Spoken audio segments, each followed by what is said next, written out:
Tu es fan de Disney? Tu aimes les jeux type Animal Crossing? Tu connais Disney Dreamlight Valley? Si c'est pas le cas, on va en parler un petit peu. On plonge dans un univers basé sur le songe. En revenant dans la maison de campagne de notre enfance, on s'endort dans le jardin où on jouait petit. Et on redécouvre ce monde imaginaire qu'on avait inventé étant enfant. Mais par notre absence, ce monde a été envahi par l'oubli.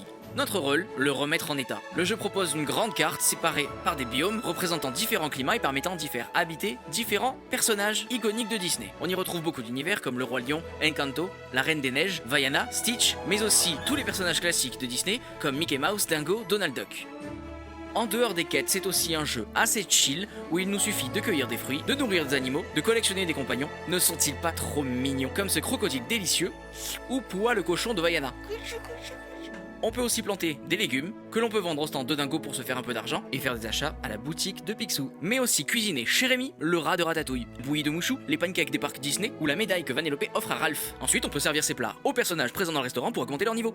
On peut également récupérer des poissons au stand de Vaiana, mais aussi les pêcher par soi-même. Le château Disney permet d'accéder aux différents mondes et univers comme celui de Toy Story, et c'est comme ça qu'on débloque des personnages et même des tenues pour eux avec les DLC ou différents événements. L'avatar est entièrement personnalisable jusqu'à changer son genre en cours de jeu ou de tenue, tout simplement avec de nombreux éléments présents dans les univers Disney. Et si rien ne vous convient, vous pouvez aussi personnaliser vos propres vêtements. La maison du personnage est aussi entièrement personnalisable, toujours avec des objets iconiques, la possibilité de stocker son farm.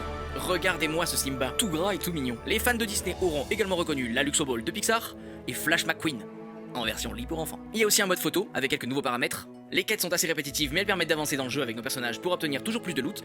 Regardez la personnalisation d'une pièce, moi qui adore les pirates, j'ai tout ce qu'il me faut. Beaucoup de fonctionnalités arrivent très régulièrement dans le jeu, un nouveau DLC est en cours de création et sortira bientôt. Là on a quelques extraits de la map du deuxième DLC et quelques-unes des nouvelles maps comme celle d'Aladin avec un nouveau genre de quête un petit peu plus innovant. J'espère que mon short t'aura plu et t'aura donné envie d'y jouer.